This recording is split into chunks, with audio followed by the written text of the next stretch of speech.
আসসালামু আলাইকুম ওয়া রাহমাতুল্লাহ। যেমন আপনারা সবাই জানেন যে সৌদি আরবের মক্কা এবং মদিনা শহরে অমুসলিমদের প্রবেশ নিষিদ্ধ, অর্থাৎ মক্কা মদিনাতে এবং কাবা করে হিন্দু অথবা অন্য যে কোনো ধর্মের মানুষেরা প্রবেশ করতে পারবে না। এখানে তাদের প্রবেশ একেবারে নিষিদ্ধ। এখন যদি কোনো অমুসলিম ব্যক্তি ভুল পথে মক্কা মদিনাতে প্রবেশ করার চেষ্টা করে, তাহলে তার সাথে কি ঘটে তা জানলে আপনিও অবাক ও পেরেশান হয়ে যাবেন। তো আজকের এই ভিডিওতে আমরা আপনাদেরকে একটি এমন হিন্দু মহিলার সত্য ঘটনা জানাতে চলেছি যে নিজের নাম পরিবর্তন করে মক্কায় পৌঁছে যায়, অর্থাৎ কাবা করে পৌঁছে যায়। কিন্তু সেখানে যাওয়ার পর তার সাথে যা ঘটেছিল তা জানলে আপনিও নিশ্চিতভাবে অবাক এবং চিন্তিত হয়ে যাবেন।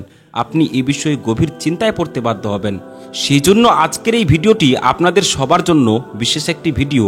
আপনারা এটিকে শেষ পর্যন্ত অবশ্যই দেখবেন এবং ভিডিওটি ভালো লাগলে মন থেকে একটি লাইক দিয়ে শেয়ারও করে দেবেন, যাতে করে অন্যদের কাছেও এই ভিডিওটি পৌঁছে যায়। তাহলে চলুন এবার ভিডিওটিকে শুরু করা যাক। এটা সর্বসময় মনে রাখবেন যে এই পৃথিবীতে ইসলাম ধর্মকেই একমাত্র সত্য ধর্ম বলে মনে করা হয়, আর দুনিয়া এবং আখিরাতের সাফল্য এই ধর্মতেই আছে। বলা হয়ে থাকে যে রিয়া নামের একটি মেয়ে, যিনি দক্ষিণ ভারতের বাসিন্দা ছিলেন, কিছু সময় আগে পর্যন্ত তিনি একজন বিখ্যাত অভিনেত্রী ছিলেন, অর্থাৎ দক্ষিণ ভারতের একজন জনপ্রিয় নায়িকা ছিলেন। সে তার সৌন্দর্যের জন্য বেশ বিখ্যাত ছিলেন। তারপর রিয়া এক মুসলিম ছেলের প্রেমে পড়েন এবং কিছুদিন পর তাদের বিয়েও হয়ে যায়। যেহেতু রিয়া হিন্দু ধর্মে বিশ্বাসী ছিলেন, তাই তিনি তার বাড়িতে নিজের মতো করে পূজা অর্চনা করতেন এবং তার স্বামী যেহেতু মুসলিম ছিলেন, তাই তিনি তার বাড়িতে নামাজ পড়তেন এবং কোরআন তিলাওয়াত করতেন।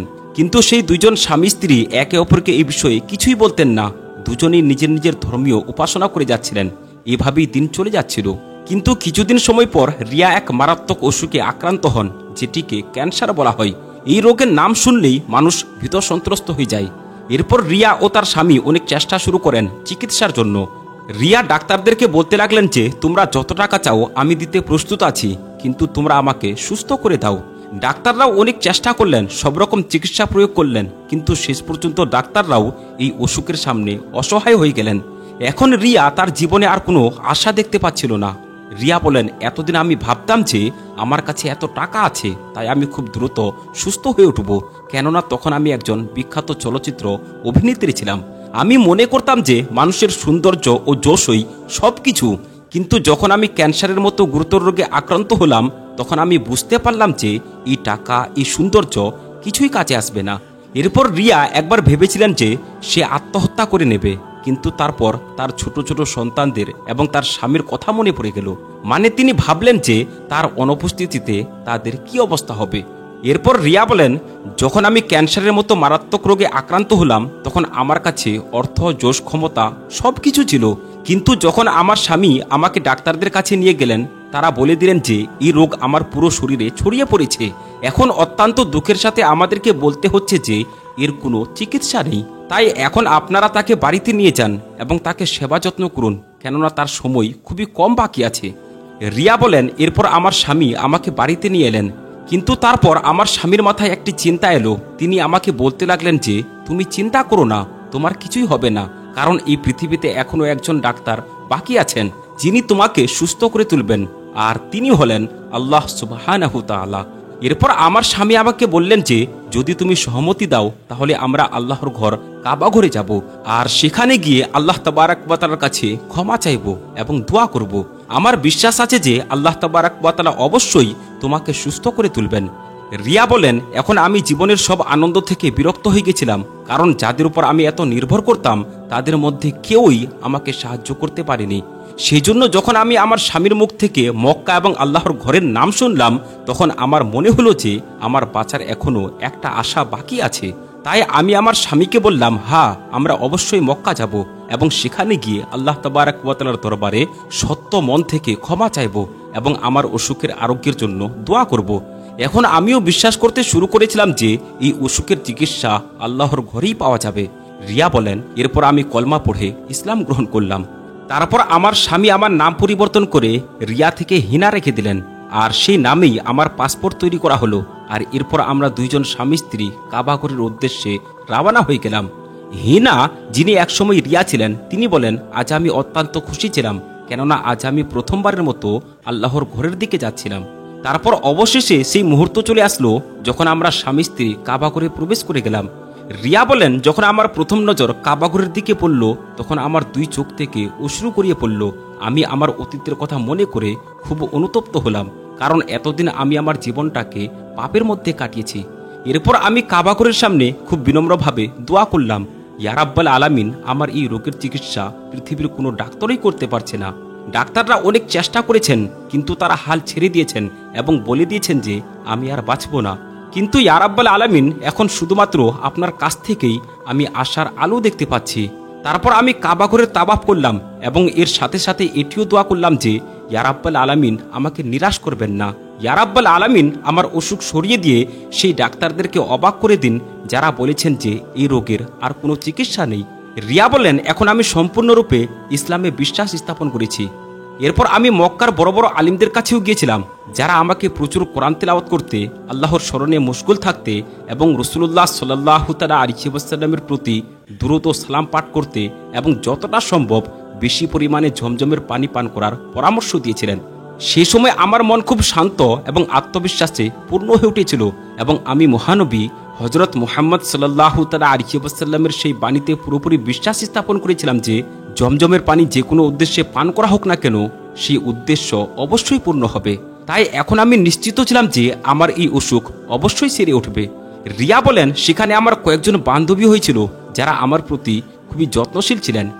যখন আমি কাবাঘরে প্রবেশ করেছিলাম তখন এই অসুখের কারণে আমার শরীর খুব খারাপ অবস্থায় পৌঁছে গেছিল। আমার মাথার সব চুল ঝরে পড়ে গেছিল।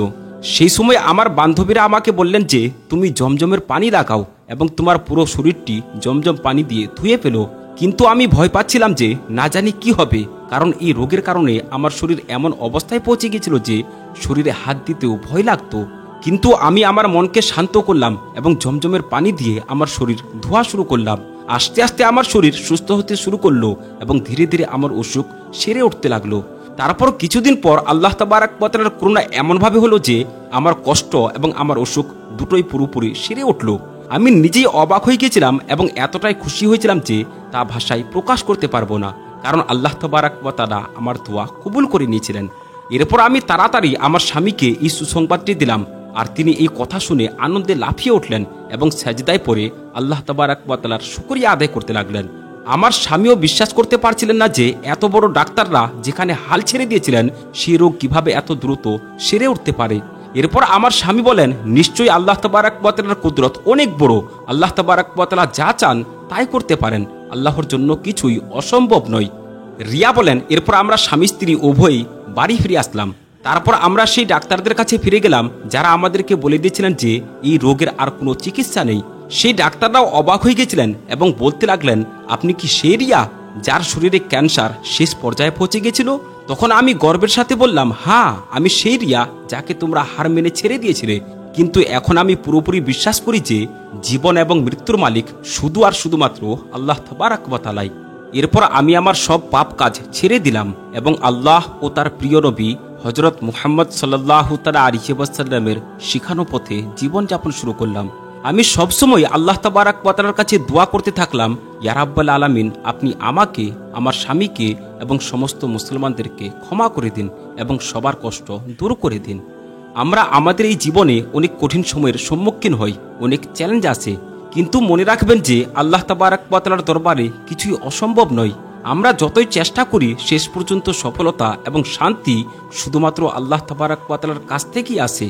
আর এই ভিডিওতে আমরা দেখতে পেলাম যে কিভাবে একজন মহিলা তার জীবন পরিবর্তনের পথে আল্লাহ তাবারাক ওয়া তাআলার কুদরতের সাক্ষী হয়েছেন। এই ঘটনা থেকে আমাদেরকে এটা শিক্ষা নেওয়া উচিত যে আল্লাহ সব কিছুই করতে পারেন, অসম্ভব জিনিসকেও সম্ভব বানিয়ে দিতে পারেন। আর আমাদেরকে এটা বিশ্বাস রাখতে হবে এবং তার রহমতের দিকে ফিরে যেতে হবে। এখন সময় এসেছে আমাদের নিজের প্রতিফলন করার। আমরা কি যথেষ্ট বিশ্বাস এবং আন্তরিকতার সাথে আল্লাহ তাবারাক ওয়া তাআলার দিকে ফিরে যাচ্ছি? আমরা কি আমাদের কষ্টের সময় আল্লাহ তাবারাক ওয়া তাআলার উপর বিশ্বাস রাখছি? এই ভিডিওর ঘটনা থেকে আমরা শিখতে পারি যে ধৈর্য, বিশ্বাস এবং আল্লাহর প্রতি পূর্ণ আস্থা রাখাই সব সমস্যার সমাধান এনে দিতে পারে। সেজন্য আসুন আমরা সবাই এই শিক্ষাগুলি আমাদের জীবনে গ্রহণ করি এবং আল্লাহর পথে চলার চেষ্টা করি। তিনি আমাদের সব পরীক্ষায় সহায়ক হবেন। আল্লাহর রহমত ও ক্ষমা চাইতে কখনো দেরি করবেন না। কারণ তিনি আমাদের সকলের জন্যই অপেক্ষা করছেন। সর্বশেষে আল্লাহ তাবারক ওয়া তাআলার কাছে দোয়া করি, আল্লাহ তাবারক ওয়া তাআলা যেন আমাদের সবাইকে সঠিক পথে চলার তৌফিক দান করেন এবং আমাদের পরিবারকে সমস্ত বিপদ থেকে রক্ষা করেন এবং আমাদের সকল সমস্যার সমাধান করে দেন। আমিন ইয়া রাব্বাল আলামিন। তো বন্ধুরা, আমরা আশা রাখছি যে আজকের এই ভিডিওটি আপনাদেরকে ভালো লেগেছে। যদি ভালো লেগে থাকে তাহলে একটি লাইক করবেন এবং চ্যানেলে যদি আপনি নতুন হয়ে থাকেন তাহলে চ্যানেলটিকে সাবস্ক্রাইব করবেন। আসসালামু আলাইকুম ওয়া রাহমাতুল্লাহি ওয়া বারাকাতুহু।